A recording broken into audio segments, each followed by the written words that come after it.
Amém. Obrigado, equipe. Carol desenterrou essa música, hein, Carol? Glória a Deus. Muito bom.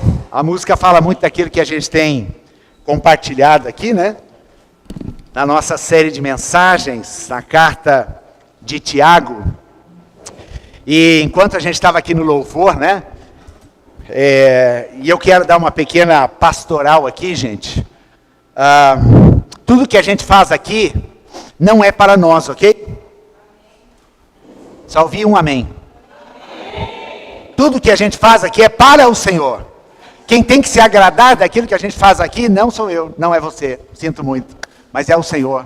Ele precisa receber essa adoração e esse sacrifício de louvor que eu tenho para oferecer para Ele. Então venha com esse coração e entre nessa presença, acesse essa presença do Senhor. E mesmo você que está em casa aí assistindo, né, pelo YouTube, da mesma forma você pode experimentar isso.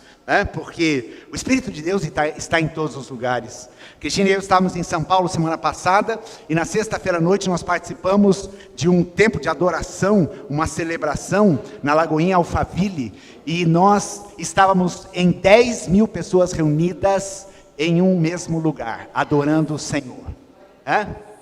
E nós estamos aqui, não em muitas pessoas, mas sabe o que tem em comum daquela reunião, daquele encontro com 10 mil pessoas, e deste encontro com muito menos pessoas, sabe o que tem em comum? A presença de Jesus. A presença de Jesus estava lá, a presença de Jesus está aqui.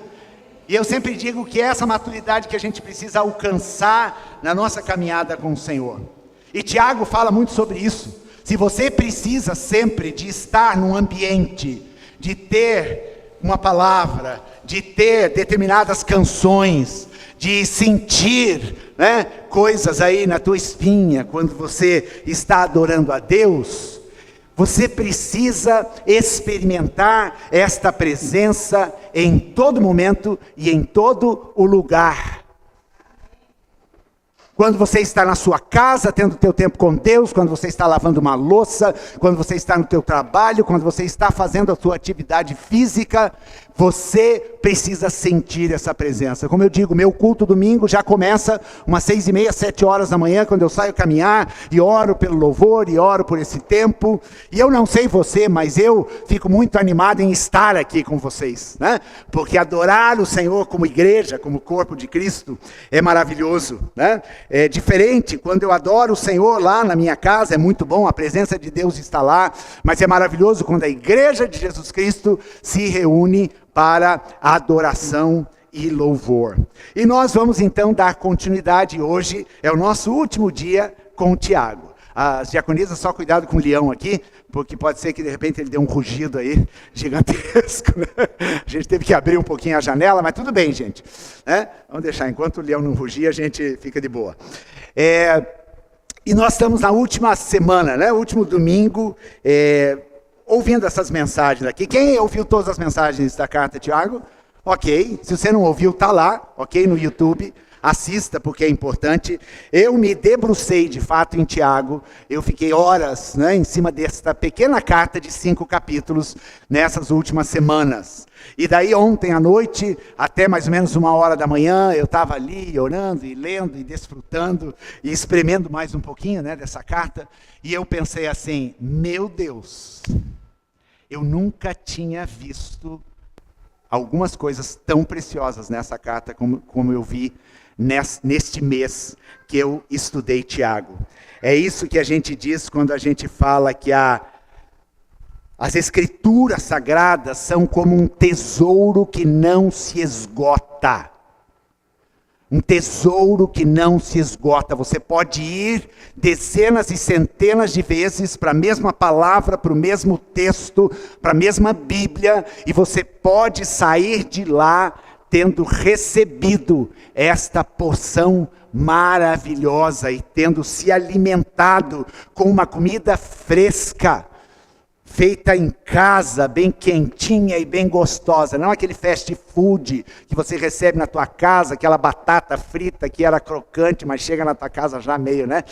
Meio assim, né? Com um gostinho mais diferente e tal, né?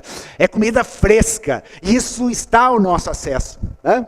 E eu estava pensando aqui, nós vamos ter agora, nesse mês de maio, o curso Educando Filhos, todo mundo está sabendo aqui, né? Igor e Jéssica já estão sabendo, né? Do curso Educando Filhos, amém? Ana Paula e Felipe também já estão sabendo, a Alisson e Ana, ok? Então, e também vovós, né? Titios, quem quiser participar, a gente vai estar com o curso, mas eu já estou organizando um curso sobre como estudar a Bíblia, tá? Que logo, logo a gente vai anunciar, ok? Então a gente precisa aprender a estudar a Bíblia, e isso é muito importante, né? E Tiago, gente, ele fala sobre um evangelho autêntico. Ele vai usar a expressão lá no primeiro capítulo, aquele que anda na lei perfeita, na lei da liberdade. Ele fala desse evangelho verdadeiro, certo? E ele está falando isso para pessoas que eram sobrecarregadas de tradições e de religiosidade. Estão entendendo aqui? Porque ele está falando para os judeus, daqueles que vinham de uma lei morta, de uma lei impositiva, de um Deus, né? Carrasco, uma mentalidade toda distorcida de Deus. Eles estavam debaixo de uma religiosidade pesada. Jesus fala sobre isso para os ensinadores da lei. Olha, vocês atam fardos pesados sobre as pessoas, fardos que nem vocês mesmos conseguem carregar. Quem já viveu isso aqui na religião? Né? Fardo pesado. Vamos lá, gente, se manifesta. Eu vivi. Né? Fardos pesados, carregar fardos pesados da religiosidade. Tenho que ir, tenho que fazer, se Deus não abençoa. Tem muita gente que pensa que relacionamento com Deus é um escambo, né? É uma troca. Né? Você quer alguma coisa de Deus, então você precisa fazer outra aqui. Então vamos agradar a Deus. Vamos no culto 4 domingos seguidos. Mas não, é por relacionamento. E Tiago estava desconstruindo na mente desses seus ouvintes esta religiosidade que estava tão encalacrada, tão incrustada na mente daqueles seus ouvintes. Por isso que eu vejo que o evangelho a carta de Tiago, ele fala do evangelho de Jesus Cristo de uma forma muito incisiva, muito forte, muito direta, muito exortativa, mas para nos fazer sair desta condição de religiosidade. Se existe alguma coisa que destrói o nosso relacionamento com Deus, é a religiosidade.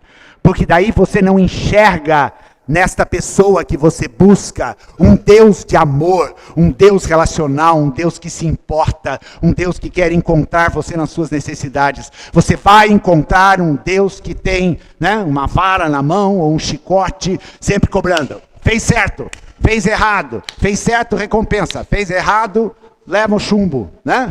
E daí essa mentalidade que a religião nos coloca de Deus. Né? Não é essa mentalidade que as pessoas têm de Deus hoje? As pessoas que estão debaixo da religião? É ou não é, gente? Me respondam. Sim, né? As pessoas têm essa mentalidade de Deus baseado, né, naquela lei, naquela cobrança. Não na lei perfeita e na lei da liberdade, mas na lei da escravidão, na lei que nos aprisiona. Então esse é o tema de Tiago na sua carta, né? Romper com a religiosidade. E ele vai falar lá, no final do primeiro capítulo, uma religião pura e sem mácula é visitar órfãos e viúvas nas suas tribulações e guardar-se incontaminado do mundo. Não podemos esquecer essa segunda parte. A religião pura e sem mácula é visitar e assistir órfãos e viúvas, ou seja, pessoas que não têm ninguém por ela, e manter-se incontaminado deste mundo, ou seja, manter-se separado, a sua vida ter um diferencial. Então, baseado nisso, encerrando essa série de mensagens, e talvez esse tema possa servir para todas as mensagens, mas eu dei nesta última mensagem da série, eu coloquei aqui como tema Evangelho puro e simples. Ok? Isso aqui remete, inclusive, ao título de um livro bem conhecido. Evangelho puro e simples. Foi isso que Tiago quis ensinar e instruir aqui. Agora, uma curiosidade do estudo da palavra, né? Quando você se debruça no texto, você vai descobrindo, né? Como o autor construiu aquele texto. E você vai encontrando algumas pérolas muito preciosas, né?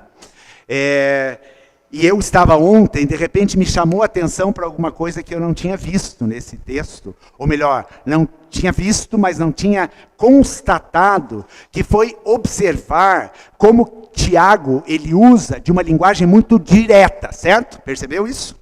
Uma linguagem muito direta, sem rodeio, sem mimimi, né? É bem direto. E esta linguagem direta é uma linguagem também que se assemelha muito à linguagem do apóstolo Paulo. Certo? E o apóstolo Paulo também usava desses recursos para ser direto, para ser incisivo, para ser exortativo. E é uma característica deste texto, e que também a gente encontra nos escritos de Paulo, que é a característica de usar verbos no imperativo. Eu mencionei aqui alguns desses verbos que são usados, né, por Tiago. Mas ontem eu comecei a me surpreender, porque eu comecei a marcar todos os imperativos que existem nesta pequena carta de 5 capítulos. Tá? Alguém quer chutar quantos imperativos tinha? Ela é chute mesmo, né? Porque você não deve ter nem ideia. Né? Vamos lá. Quanto você acha, Wanda? Nem ideia. Pode chutar. Chuta. 124. Oi? Mais 50. Quanto? 100, ok. Na verdade, a carta de Tiago, ela contém 61 imperativos. Ok? A Wanda chegou mais próximo. 61 imperativos. E isso mostra o quê? O que um verbo no imperativo mostra? Oi? Uma ordem. A ordem você questiona? Sim? Você obedece. Normalmente, ordem não se questiona, né? Como diz, manda quem quer e obedece quem tem juízo. Né? Então, o imperativo é uma ordem, certo? É uma exortação, é uma chamada de responsabilidade. Agora pensa, 61 imperativos, numa carta que tem menos de 100 versículos. Numa carta com 5 capítulos. É uma média de 12 imperativos por capítulo. Você acha muito? É bastante, não é? Agora eu vou dar uma tarefa de casa. Né? Ontem me veio assim, eu disse assim, vamos fazer esse desafio. Né? E para isso, você precisa usar a revista, a tradução aqui, da Revista e Atualizada, que é o texto que eu estou utilizando aqui, para a gente falar tudo na mesma linguagem. Revista Atualizada. Então procure uma Bíblia na sua casa, ou então no seu aplicativo, uma Bíblia na Revista e Atualizada. E até o próximo domingo, a pessoa que encontrar esses 61 imperativos em Tiago, ok? E daí você precisa me mandar, né? Pode mandar no WhatsApp da igreja ou para mim pessoalmente. Se você não tiver meu contato, você pede para alguém. Você vai me mandar a listinha de todos os imperativos e as referências bíblicas, ok? Para quem encontrar todos ou se aproximar, né? Eu vou presentear com essa Bíblia aqui, ok? A Bíblia do Leão, tá? Então vamos lá, fica o desafio, né? Fica o desafio, você tem uma semana para isso. Encontrar os 61 imperativos nesta pequena carta de Tiago. Então vamos lá, falando um pouquinho ainda sobre os temas, né, que Tiago nos exorta. São muitos temas, não é verdade? Tiago já nos falou aqui, já nos exortou a respeito de termos alegria no meio da provação. Lembra lá no comecinho? Ele já falou sobre buscarmos sabedoria, se nós precisamos dela. Ele já falou sobre a gente resistir à tentação e falou até para a gente resistir o diabo. Ele falou das tentações e dos prazeres da carne que nos secam continuamente, que procedem da nossa cobiça. Ele falou sobre a prática da palavra de Deus não ser somente ouvinte, né, inoperante, mas sermos um praticante da palavra. Ele falou sobre não fazermos acepção de pessoas, ou seja, todos devem ser tratados da mesma forma. Ele falou sobre ter uma fé viva que se manifesta por meio das obras. Ele falou sobre o controle da língua. Ele falou sobre ser amigo de Deus e não amigo do mundo. Ele falou sobre sabedoria que vem do alto e é essa que a gente deve buscar. E falou sobre a gente não julgar o nosso irmão. Muitos temas. E para cada um deles, uma ordem, uma exortação, um imperativo. Ok? Então isso tudo precisa fazer parte da nossa vida. Isso tudo é o evangelho puro e simples que precisa ser vivido. Agora, uma curiosidade a respeito desse Tiago aqui, que era conhecido como Tiago o Justo, irmão de Jesus. Ele não foi discípulo de Jesus. Ele era meio irmão, né? Porque ele foi fruto do relacionamento de José e Maria, depois do nascimento de Jesus. E Tiago, então, acompanhou o ministério de Jesus. E nós já mencionamos isso, acho que lá no primeira mensagem, que este Tiago, junto com a sua mãe e com seus irmãos, um dia foram atrás de Jesus, achando que Jesus estava meio maluco da cabeça. Então falou, a gente precisa pegar esse homem e levar para casa, né? Porque ele está perturbando todo mundo, ensinando umas coisas meio malucas. Né? Então, o que nos dá para perceber, né, que talvez este Tiago, ele tenha tido, de fato, uma experiência, né, com o Cristo ressurreto, com o Messias, tenha entendido, tenha virado a chave dele para entender que, de fato, o seu meio-irmão Jesus era o Messias que havia sido enviado ao mundo, somente depois da ressurreição, quando o próprio Jesus se apresentou para ele. O próprio Jesus, então, se encontra com Tiago, e Tiago, então, tem essa experiência de conversão. E ele se torna, então, esse homem como ele é. E aqui nessa carta de Tiago, depois eu vou fazer algumas menções, a gente observa que Tiago, ele tinha muito bem registrado na mente dele os ensinamentos de Jesus. Ele cita muitos ensinamentos de Jesus aqui dentro dessa carta. Então, toda a teologia de Tiago, ela está fundamentada diretamente nos ensinos de Jesus, que ele muito bem os conhecia. Né? Porque imagina, se Jesus era um profeta e um mestre que veio àquele povo, ele deveria começar a ensinar e profetizar dentro da sua própria casa. Se a gente encontra Jesus discutindo com os ensinadores, com os sacerdotes, né, com os fariseus lá no templo de Jerusalém, certamente ele também instruía a sua própria casa a respeito das coisas da lei de Deus. Lei essa que havia sido ensinada pelo seu pai, que não era pai, José, e pela sua mãe, Maria. Jesus absorveu bem esses ensinamentos e Jesus os ensinava e Tiago muito bem os aprendeu. Mas nós vamos falar hoje, já que é o último dia, sobre como esse Tiago morreu, porque esse Tiago foi líder da igreja de Jerusalém. E ele liderou essa igreja por longo tempo, por praticamente 40 anos. E este Tiago, ele sempre era confrontado pelos judeus de Jerusalém, pelos sabichões da lei, pelos fariseus e pelos sacerdotes, porque ele falava e ensinava a respeito da lei, mas ele pregava a respeito de Jesus Cristo. E ele ensinava que Jesus havia sido aquele que cumpriu perfeitamente a lei. E este Tiago, então, era conhecido como Tiago o Justo pela sua integridade, pela sua retidão, pela sua vida de justiça, não a sua justiça própria, mas a justiça que ele buscava viver diante do próprio Deus. E isso se tornava, então, uma grande ameaça para o judaísmo naquela época. E então, certa feita, os líderes judaicos, né, escribas e fariseus, o procuraram e pediram para que ele pudesse afirmar os ensinamentos de Moisés e ele renegasse a respeito daquilo que ele ensinava do Cristo ressurreto.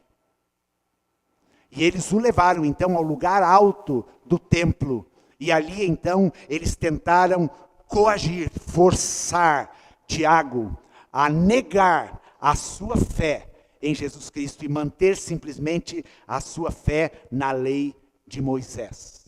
E naquele momento, Tiago disse que ele nunca poderia negar aquilo que o próprio Moisés havia prescrito na lei, e que era o cumprimento de um profeta maior que se levantaria. E esse profeta é Jesus Cristo, o Cristo ressurreto, aquele que muito bem ele conheceu. Nesse momento, esses fariseus e escribas que estavam junto com ele o empurraram do alto do templo. E Tiago sofreu uma queda muito grande.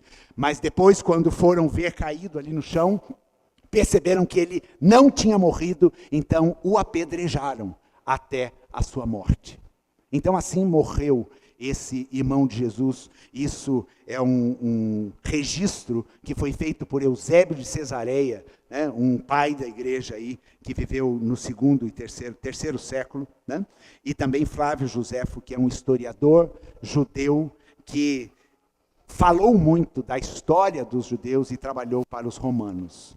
Então esse foi o fim do nosso querido Tiago. Ele foi apedrejado até a morte por causa da palavra de Deus, por causa do seu testemunho da fé. Esse foi o legado e esse foi o testemunho que ele deixou para a sua igreja. Alguém que é capaz de ir até as últimas consequências por causa do evangelho de Jesus Cristo. E aqui eu faço uma pergunta: você está disposto a ir até as últimas consequências por causa desse evangelho que você acredita? Você está disposto a permanecer e afirmar a sua fé em Jesus Cristo diante de qualquer circunstância que você esteja vivendo? Não negar esse nome, não viver, não negar essa fé que você tem em Cristo Jesus. Então aqui fica um testemunho, um legado deixado por esse Tiago. Mas vamos lá então aos nossos últimos momentos com Tiago, e agora nós vamos pegar do capítulo 4, verso 13, e vamos até o final do capítulo 5. Ele acabou de falar ali então sobre a questão de não falar mal do irmão. Ele falou também sobre ser amigo de Deus e não amigo do mundo, porque quem quer ser amigo de Deus é inimigo do mundo. E agora ele muda o seu tema e ele diz assim: atendei agora. Tá dando uma chance para você, você vai precisar procurar só 60 agora, né?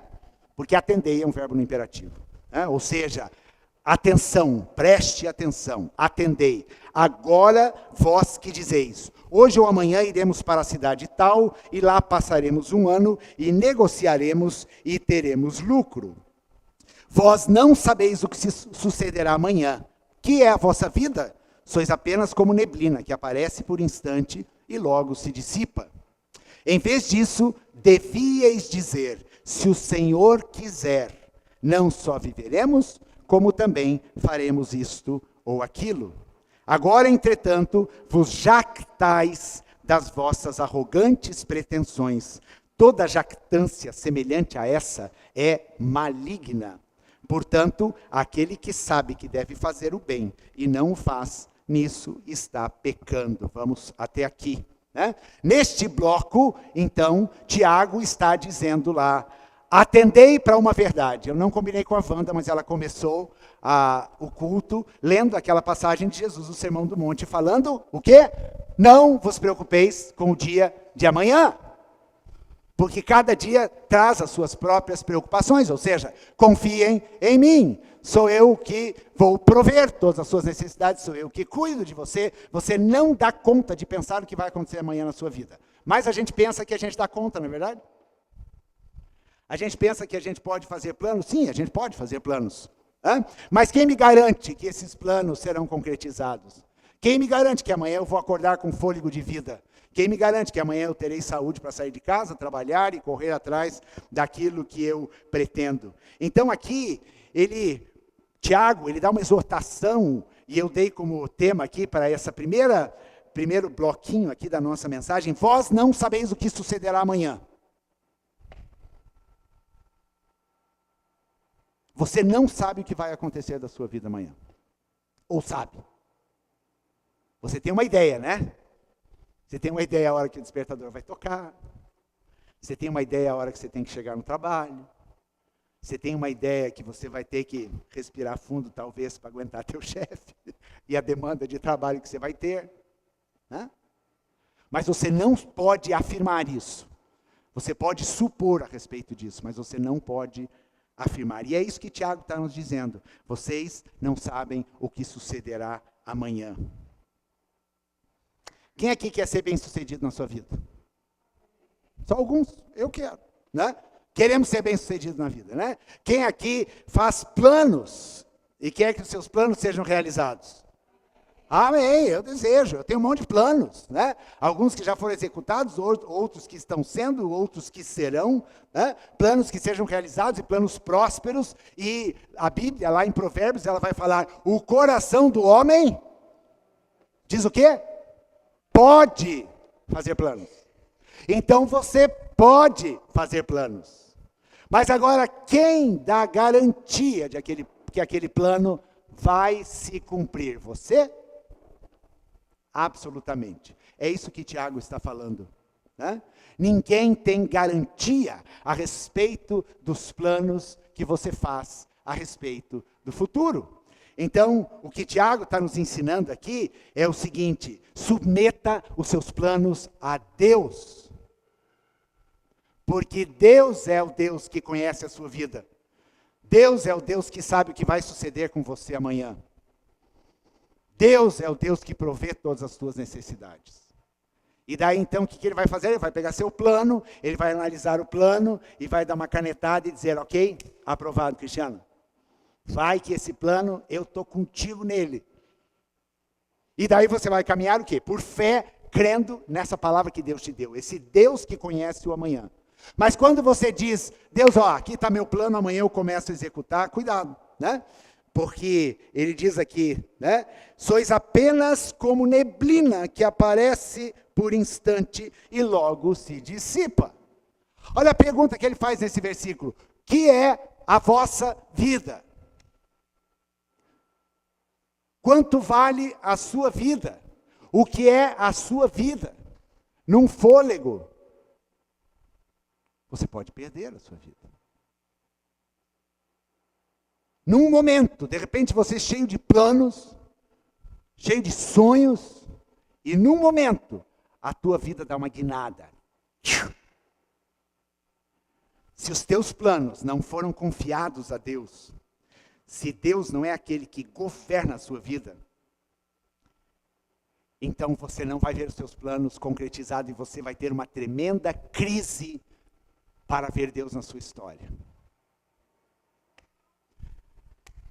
Procure balizar esses planos que você faz diante do Senhor. E daí o que Tiago está nos ensinando? Faça os seus planos, mas coloque diante de Deus e diga, Deus, se o Senhor quiser, seja feita a sua vontade nesses planos aqui. Se o Senhor quiser mudar, estou disposto a conversar. Estou disposto a me sentar à mesa com você e negociar a respeito desses planos. E às vezes pode ser que Deus queira negociar contigo. Às vezes pode ser que Deus que fale o seguinte, meu querido, posso te dizer uma coisa? Esses planos aqui não são meus. Vamos montar um outro plano aqui? E daí o Senhor vai te mostrar. Tem um texto lá em Isaías, que foi um dos textos do meu chamado missionário, que Deus diz assim, os meus caminhos são mais altos do que os vossos, e os meus pensamentos são mais altos do que os vossos. Nós precisamos atingir e acessar esses pensamentos de Deus. Não precisa responder, mas quem aqui já se desgastou fazendo planos que nunca saíram do papel? Não responda. Quanta frustração, né? Planos em todas as áreas da sua vida. No seu casamento, na construção da sua casa, no seu trabalho, no seu emprego, na sua vida profissional. Por que isso? Porque esses planos não estavam de acordo com a vontade de Deus. Porque talvez você tenha corrido atrás de coisas que Deus falou, não tem isso para você. Quer correr? Ok, está liberado. Mas vai correr para lugar nenhum. Vai correr sem propósito. A Carol falou aqui no início do momento do louvor, né? Cantamos aquela canção sobre o amor de Deus não falha. Né? Porque Deus nos ama, Ele tem um propósito para a gente, já falamos sobre isso esse ano. Então submeta os seus planos, as suas vontades, o seu querer. Entenda que a sua vida é como uma neblina. Ela passa, é rápido. E daí entenda também o seguinte, não queira mais gastar a sua vida com coisas que não funcionam e que não dão certo. Não fique mais batendo a sua cabeça, saiba que você tem um Pai no céu, que tem planos, e tem propósito, e tem caminhos que ele já fez, ele tem obras que ele já planejou para você viver. É só você acessar essas obras de Deus, buscar isso, e daí você vai ser uma pessoa bem-sucedida e próspera, porque os teus planos têm a canetada de Deus. Seguindo aqui no texto, agora entramos no capítulo 5. Infelizmente, temos que sobrevoar. 5, verso 1 diz: atendei. De novo, 2 chances, já anota aí, Quem tem ouvidos, ouça. Atendei agora, ricos, chorai lamentando por causa das vossas desventuras que vos sobrevirão. As vossas riquezas estão corruptas, e as vossas roupagens comidas de traça. Segura aí. Lembram quando Jesus fala das riquezas? Sim ou não? Sermão do Monte. O que Jesus fala sobre as riquezas? Não ajuntem tesouros aonde? Nesta terra. Por quê? Porque a traça e a ferrugem corrói e o ladrão rouba. Tiago está repetindo esse ensinamento de Jesus. Vossas riquezas estão corruptas e as vossas roupagens comidas de traça. Ele não fala que vai acontecer isso. Isso já está acontecendo. Mesmo vocês tendo muita grana, vocês são miseráveis. E a riqueza de vocês vai apodrecer nesse mundo. E vocês serão pessoas que não estão vivendo no propósito e no plano de Deus. Segue aí, Vini. O vosso ouro e a vossa prata foram gastos de ferrugens, e a sua ferrugem há de ser por testemunho contra vós mesmos, e há de devorar como fogo as vossas carnes. Gente, olha que pesado isso. Tesouros acumulastes nos últimos dias. Tiago está falando aqui de pessoas que vivem para os propósitos do seu próprio coração e não para os propósitos de Deus. Naquele ensinamento do Sermão do Monte, Jesus vai dizer o quê? Jesus vai dizer: aonde está o seu tesouro? O que vai estar lá junto com o tesouro? O seu coração. Então, se o teu tesouro estão nessas coisas que o diabo, que o ladrão rouba, que a traça come, que a ferrugem faz apodrecer, teu coração está lá. Quem é que não fica se lamentando, por um carro que você perde numa batida, com uma roupa bonita que vem a traça e come ela e estragou sua roupa, ou então você lava a sua roupa e daí caiu água sanitária nela, e era uma roupa maravilhosa que você usou uma vez só e de repente fica aquela mancha terrível. Tem gente que perde energia com isso. Tem gente que fica se lamentando por causa dessas coisas, das coisas terrenas, das coisas que se perdem, das coisas que se passam e a gente não leva para o outro mundo. Por isso que Jesus fala: acumule tesouros nos céus. Agora, olha o que esses ricos estavam fazendo. Esses ricos eram da igreja, tá, gente? Eis que o salário dos trabalhadores que ceifaram os vossos campos e que por vós foi retido com fraude, está clamando. E os clamores dos ceifeiros penetram até os ouvidos do Senhor dos Exércitos. Tendes vivido regaladamente sobre a terra, tendes vivido nos prazeres, tendes engordado o vosso coração em dia de matança. Tendes condenado e matado o justo sem que ele vos faça resistência. Segura aí. Olha o que esses ricos estavam fazendo. Tratando as pessoas com parcialidade, sendo injustos, retendo o salário daqueles que trabalham para eles. E vivendo vida regalada, não estou nem aí. Gente, Jesus não condena a riqueza. A Bíblia não condena a riqueza. A Bíblia condena a ganância. A Bíblia repreende aquele que tem o seu coração no dinheiro. O que Paulo ensina lá para Timóteo no capítulo 6, no verso 10? Porque o amor ao dinheiro é o quê? A raiz de todos os males. O amor ao dinheiro é a raiz de... Gente, aqui comigo, deixa as crianças lá. É a raiz de todos os males. Esse é o ensinamento de Jesus, é o ensinamento das Escrituras. Quando Jesus fala que é impossível que um rico vá para o céu, ele está dizendo, este rico que tem o seu coração nas riquezas, este rico que tem a ganância como pecado, este rico que se acha acima do bem e do mal, que não está nem aí com aquilo que está à sua volta. Mas Jesus não condena a riqueza. Jesus condena aquele que coloca o seu coração na riqueza. Tiago aqui combate este pecado, e que é um pecado capital. É um dos 7 pecados capitais, a ganância. A pergunta é, por que você quer ter tanto? Quando fala em dinheiro, pronto, né? Mexeu no bolso, mexe na vida do crente. Isso aqui tem a ver com a tua contribuição de dízimos, porque daí, aqui ele fala da paga lá para o funcionário que trabalhou para você e você reteve o salário dele, né? Mas fala também lá em Malaquias do dízimo que você rouba de Deus. Porque você não tem um coração generoso, porque você não investe na obra de Deus, porque você não é obediente. É dura essa palavra, né, gente? É Tiago, conversem com ele. Isso tudo tem a ver com ganância. Ele fala de riquezas corruptas.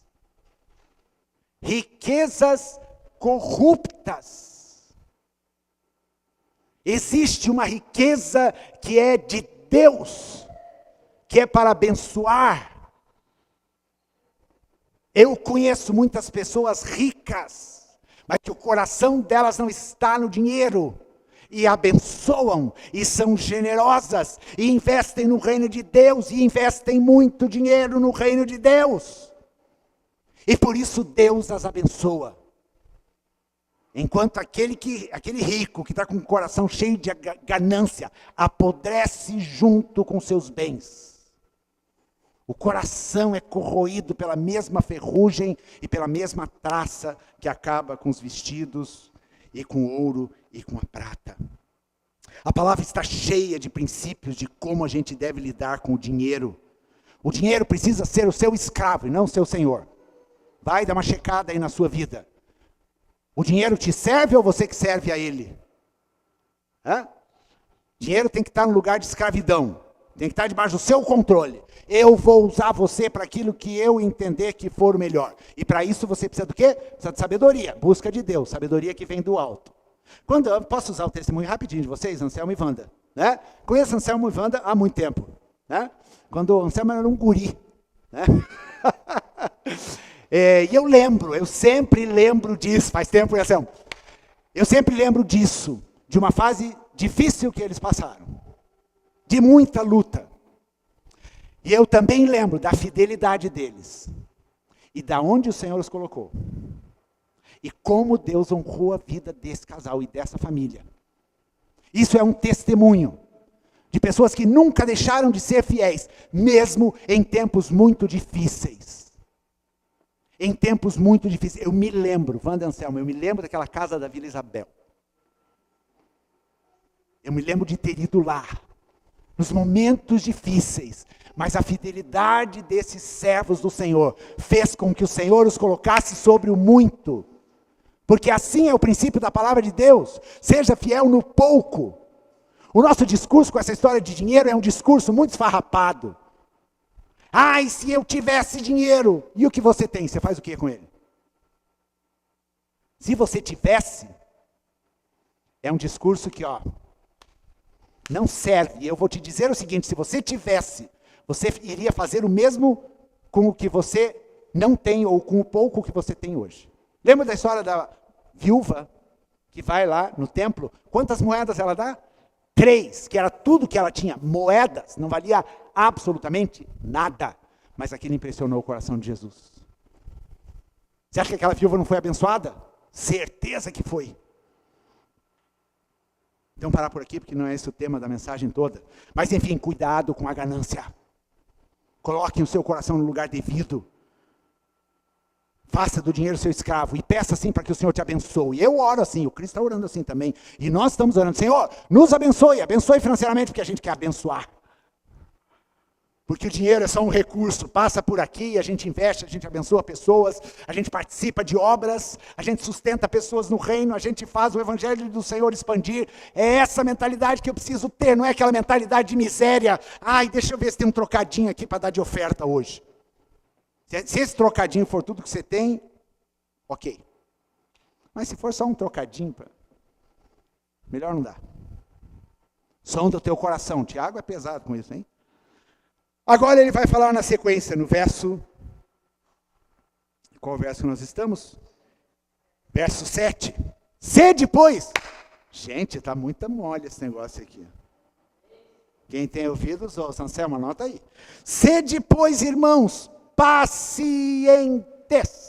Quem é paciente aqui? Ô, Jesus, paciência é uma coisa difícil, hein? Vamos combinar. Sede, irmãos, pacientes até a vinda do Senhor. Tem que ter paciência mesmo. Eis que o lavrador aguarda com paciência o precioso fruto da terra, até receber as primeiras e as últimas chuvas. Sede vós também pacientes e fortalecei o vosso coração, pois a vinda do Senhor está próxima. Irmãos, não vos queixeis uns dos outros, para não seres julgados. Eis que o juiz está às portas. Irmãos, tomai por modelo no sofrimento e na paciência dos profetas, os quais falaram em nome do Senhor. Eis que temos por felizes os que perseveram firmes. Tendes ouvido da paciência de Jó e vistes que fim o Senhor lhe deu. Porque o Senhor é cheio de eterna misericórdia e compassivo. E aqui então agora Tiago vai falar de um tema que ele não poderia deixar de falar, que é sobre a vinda do Senhor. Sobre a perseverança até a vinda.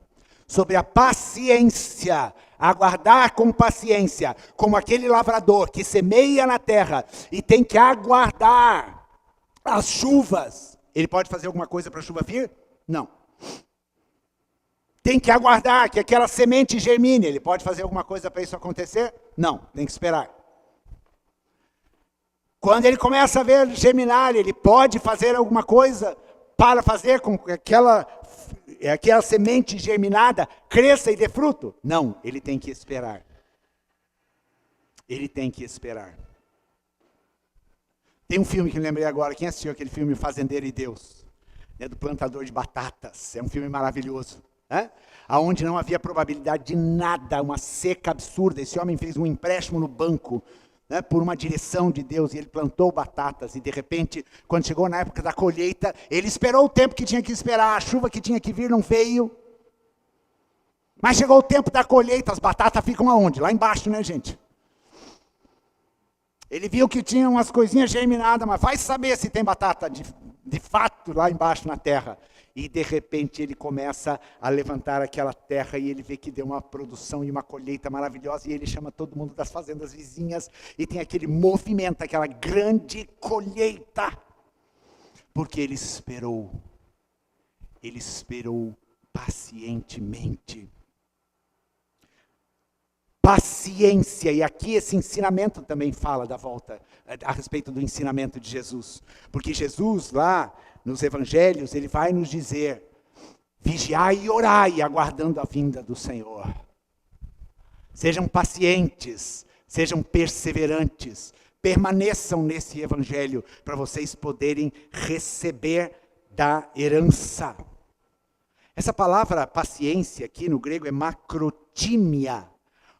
Macro é grande, tímia é ter um jeito espirituoso. É aquela pessoa que ela acredita, ela guarda, ela é positiva, ela fica ali, ela é esperançosa.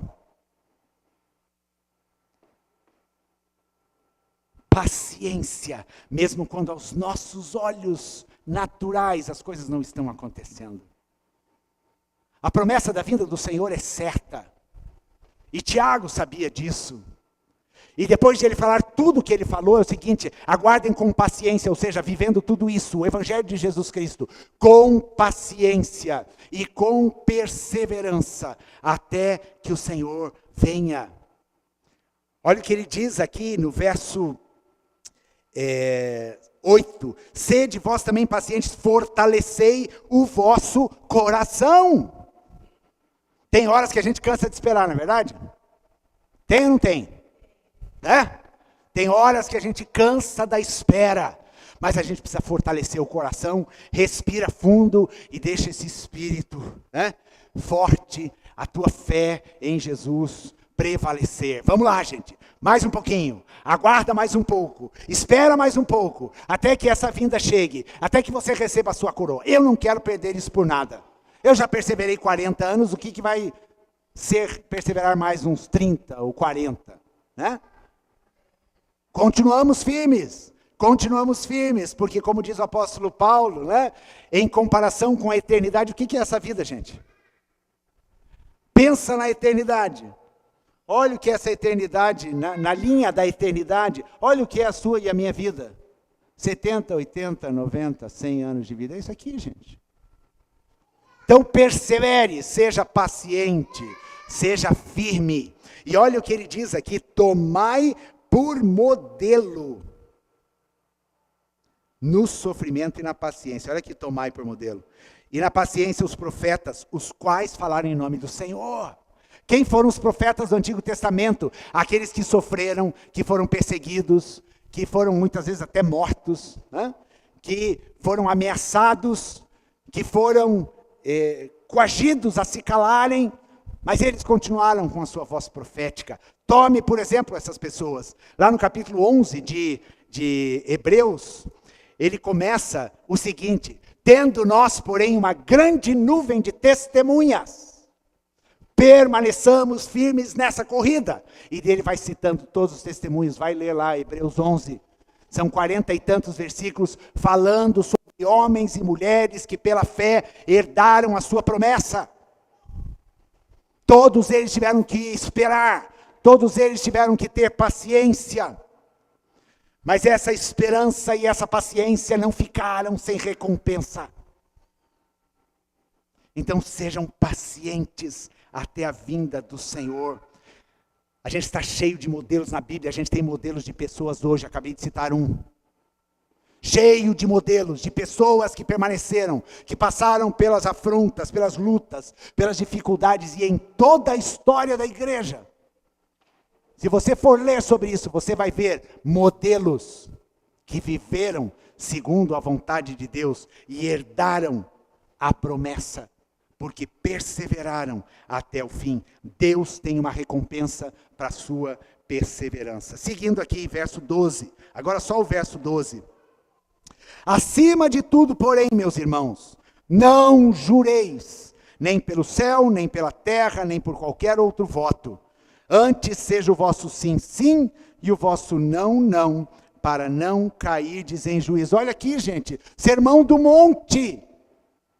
Tiago tirou isso, palavras de Jesus: não jurem, nem pelo céu, nem por Deus, nem pelo trono e nem por ninguém. Que o vosso falar seja sim, sim e não, não. O que Tiago está falando aqui? Ele está falando sobre o não juramento. Muitas vezes a gente tem mania, né? Eu juro por Deus, eu juro pela minha mãe que está no céu. Eu juro pelo não sei quem lá, né? E eu juro aqui e juro acolá. Por que a Bíblia fala e ela condena o juramento? Porque o juramento é um indício de uma falta de verdade. Se eu preciso jurar por alguém que é maior do que eu, quer dizer que a minha palavra não tem crédito. A minha palavra não é sim, a minha palavra não é não. Então eu preciso recorrer, sabe aquele filho que recorre para Deus e o mundo, jurando para a mãe que alguma coisa não vai acontecer? Geralmente o que acontece, o que é? É que aquilo que ele jurou vai ser desjurado. Ele vai negar o juramento. Eclesiastes fala: não façam voto a Deus, porque se você fizer um voto a Deus, você vai ter que cumprir. Não jure falsamente. Quantas promessas a gente já fez para Deus? Ai, Deus, eu juro, eu prometo. Na hora do desespero, essas promessas saem com uma facilidade absurda. Mas passa um tempo e você se vê quebrando esse teu juramento. E aqui ele fala, não jurem por nada. Juração é afirmar ou negar algo que você precisa se assegurar, porque a tua palavra não é suficiente, porque o teu testemunho não é suficiente. Se você precisa jurar, é que a tua vida não carrega um caráter de sim, sim e não, não. Então Tiago acaba a sua carta falando isso de uma forma tão firme em um versículo. A minha palavra precisa ser confiável. O meu testemunho precisa ser confiável. Quantas vezes nós nos dizemos, filhos de Deus, andamos nos caminhos do Senhor, somos discípulos de Jesus Cristo, mas o negamos pelas nossas obras. Juramos um compromisso, mas negamos o Senhor com as nossas palavras, como a gente falou semana passada, com os nossos pensamentos e com as nossas atitudes. Quanto mau testemunho tem espalhado por aí. Mas continuando, para encerrar, está alguém entre vós sofrendo, faça a oração. Ele termina a sua carta falando da oração, repete 6 vezes a palavra oração e uma vez a palavra súplica aqui nesses últimos versículos. Está alguém entre vós sofrendo, faça oração. Ele é direto e reto. Está alguém alegre, cante louvores. Dois imperativos aí, ó. Gente, tá muito mamão com açúcar esse negócio, tá? Está alguém entre vós doente, chame os presbíteros da igreja e estes façam oração sobre ele, ungindo com óleo em nome do Senhor. E a oração da fé salvará o enfermo, e o Senhor o levantará. E se houver cometido pecados, ser-lhe-ão perdoados. Confessai, pois, os vossos pecados uns aos outros e orai uns pelos outros para seres curados. Muito pode, por sua eficácia, a súplica do justo. Elias era homem semelhante a nós, sujeito aos mesmos sentimentos, e orou com instância para que não chovesse sobre a terra, e por 3 anos e 6 meses não choveu. E orou de novo, e o céu deu chuva, e a terra fez germinar seus frutos. Meus irmãos, se algum entre vós se desviar da verdade e alguém o converter, sabei que aquele que converte o pecador do seu caminho errado salvará da morte a alma dele e cobrirá multidões de pecado. Termina assim, né? Como começou, papuf, né? Dá para a gente até fazer um perfil do caráter desse Tiago aqui, né? Ele não era muito dos rodeios, direto e reto. E aqui ele vai falar sobre um tema muito importante, que é o da oração. Todo mundo cita esses textos, né? De Tiago, principalmente aquele verso que diz, né? Muito pode por sua eficácia a súplica do justo. E olha aqui, ele volta a falar sobre a justiça. Quem é justo aqui? Aquele que se vê justo aos próprios olhos? Não. Aquele que é justificado por Jesus e que anda na justiça de Deus e que anda de acordo com essa lei perfeita e com essa lei da liberdade. A oração dessas pessoas tem muito poder. E aqui a gente tem um ensinamento. Se você ora, mas tua vida é toda destroçada, se a tua vida é toda capenga, aqui fala que a oração do justo pode muito por sua eficácia. A oração daquele que vive na justiça de Deus. Então, se você ora e não tem resposta, vai dar uma checada na sua vida. Porque oração não significa só ir para Deus e vomitar um monte de pedido que você tem. Oração tem a ver com a minha integridade de vida, com a maneira como eu estou me portando, da maneira como eu estou vivendo este evangelho. E ele vai falar quais são os motivos que nos levam à oração. Quando tem alguém sofrendo, ora. Mas é importante saber também por que essa pessoa está sofrendo. Porque se essa pessoa está sofrendo por causa da consequência de uma injustiça, por causa da consequência do seu pecado, primeiro você vai ter que conversar com ela e vai ter que trazer à luz essa palavra. Não vá precipitar e orar por uma pessoa que está lá, roubou um banco, foi presa e agora está pedindo oração para ser liberta. Tudo aquilo que a gente semeia, a gente colhe. Cuidado, gente, com aquilo que a gente ora. Porque se tem poder na oração do justo, você vai ter que pedir a Deus aquilo que você entende. Não, isso aqui é justo, eu preciso orar por isso. Né? Então certifique-se. Hoje em dia, nesse tempo da internet, às vezes você recebe motivo de oração que você não sabe nem de onde veio. E você nem conhece a situação, não conhece a pessoa, né? Você até ora lá, mas você não se envolve, não é uma oração. Né? Porque a oração é você falar com Deus e você se colocar para agir. Então nós precisamos ser sábios também na nossa oração. Está sofrendo? Ora. Tem alguém doente? Chama os presbíteros. E unja com óleo. E aqui está um ensinamento importante. Não receba unção de óleo por qualquer pessoa que passe na tua casa, vem aqui te ungir. Opa! Se você tem uma igreja, se você é membro de uma igreja, existe uma liderança espiritual sobre a sua vida. Busque essa liderança espiritual, chame os presbíteros. É a palavra que diz, é Tiago que está dizendo. E nós, como liderança, eu como pastor já abençoei pessoas, a Wanda, inclusive, né? Olha, eu te abençoo, ela é uma anciã da igreja, né? Então ela tem autoridade para poder ir e orar em nome da igreja, porque a gente sabe que é uma pessoa que tem vivido em integridade, né? Não há controle nisso, mas existe uma questão espiritual que nós precisamos atentar, né? E pensa, no ensinamento de Jesus, orar é ligar, é conectar céus com terra. Jesus fala das chaves do reino, que você conecta, conecta na terra, vai ser conectado no céu. E o que você desconecta também vai ser desconectado. Isso fala do poder da oração. Nós precisamos usar este poder da oração de uma forma ousada. Nós vamos ter um curso de intercessão, uma escola de intercessão no segundo semestre. Venha fazer, porque é importante a gente aprender sobre isso. Oração tem a ver com a minha vida. Oração tem a ver com a minha integridade. Eu me apresento diante de Deus como um justo, não aos meus olhos, mas justificado pelo Senhor, para orar pela necessidade das pessoas. E aqui ele tem uma dica legal também, né, que ele fala assim, está alguém alegre? Cante louvores.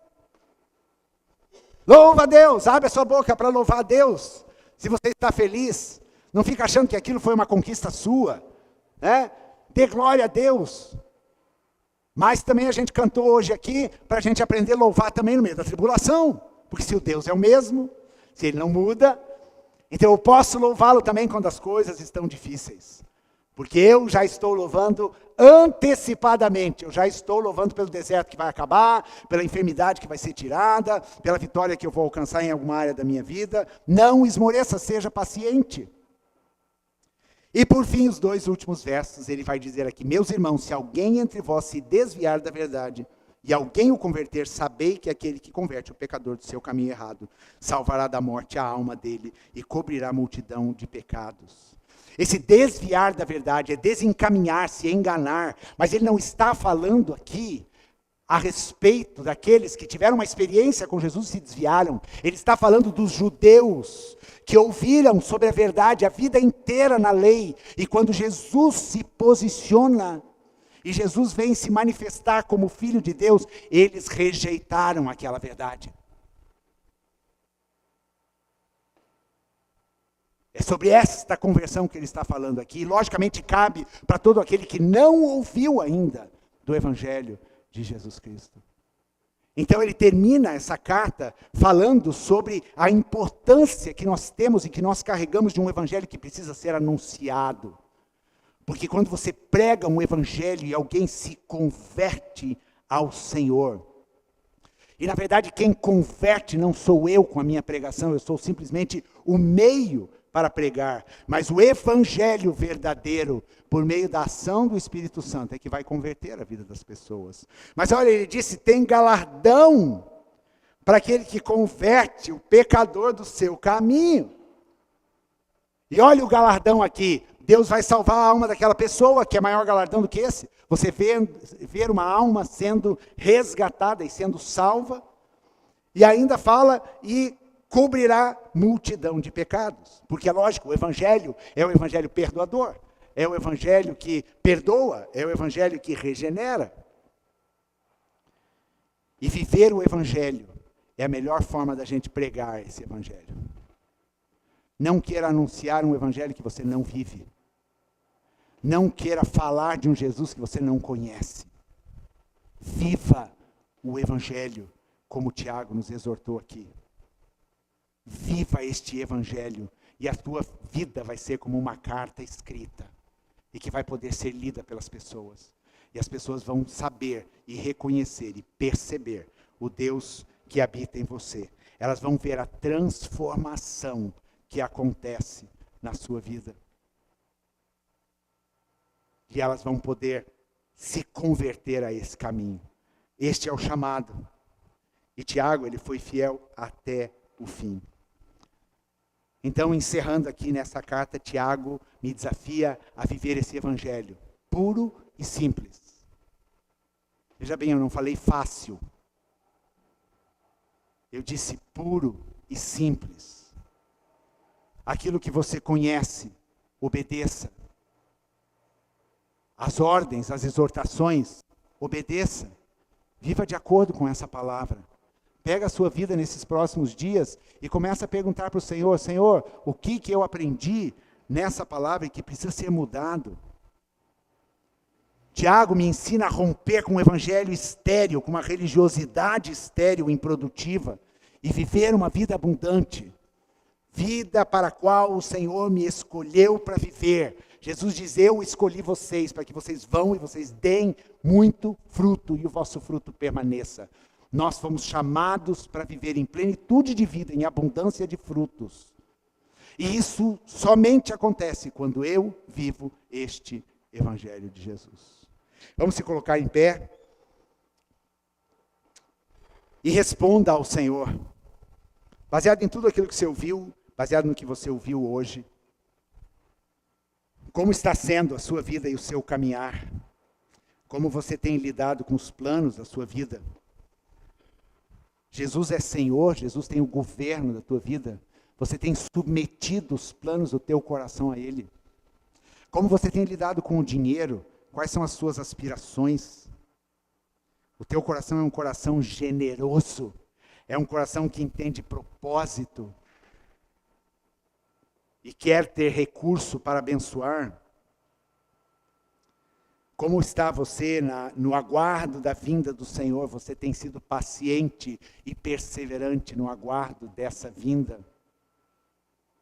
Como tem sido a tua vida no jurar? Como tem sido a sua palavra? Sim, sim, não, não. Como tem sido a sua vida de oração? Você tem sido instrumento de Deus para orar pelas pessoas? E como tem sido a tua pregação do Evangelho?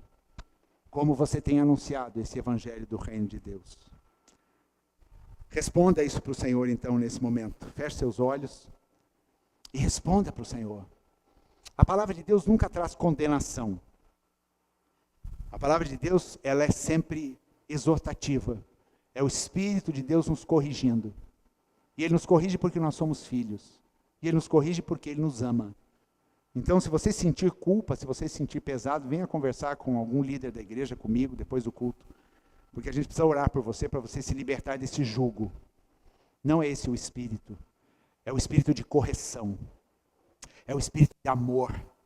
É o Espírito de um pai que quer mostrar a direção.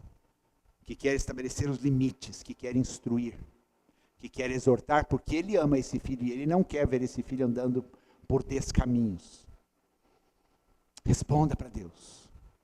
Pai amado, muito obrigado, Jesus, pelo encerrado estudo dessa carta. Que preciosa, como a tua palavra é rica. Em 5 capítulos, em menos de 100 versos, nós extraímos tantas verdades, tantos princípios. Nós podemos fazer um check-up da nossa vida espiritual nesse livro de Tiago. Deus amado, que o teu Espírito traga à nossa mente aquilo diante do qual nós precisamos nos posicionar. Obrigado pela tua fidelidade. Obrigado pelo teu amor. Obrigado, Jesus, porque o Senhor nos exorta, sim, porque o Senhor nos exorta por amor, porque o Senhor quer nos ver vivendo a plenitude deste Evangelho. Pai amado, que o nosso coração se dilate para o Senhor, Pai.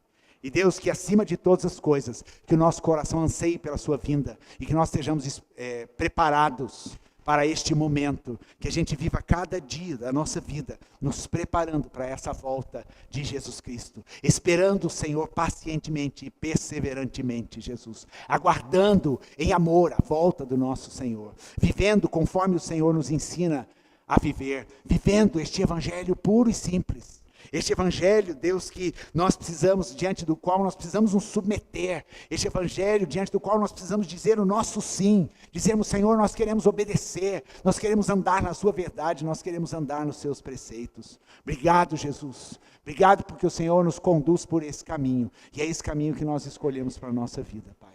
Abençoa-nos, Pai. Ensina-nos, Senhor. No nome precioso de Jesus que oramos. Amém. Amém.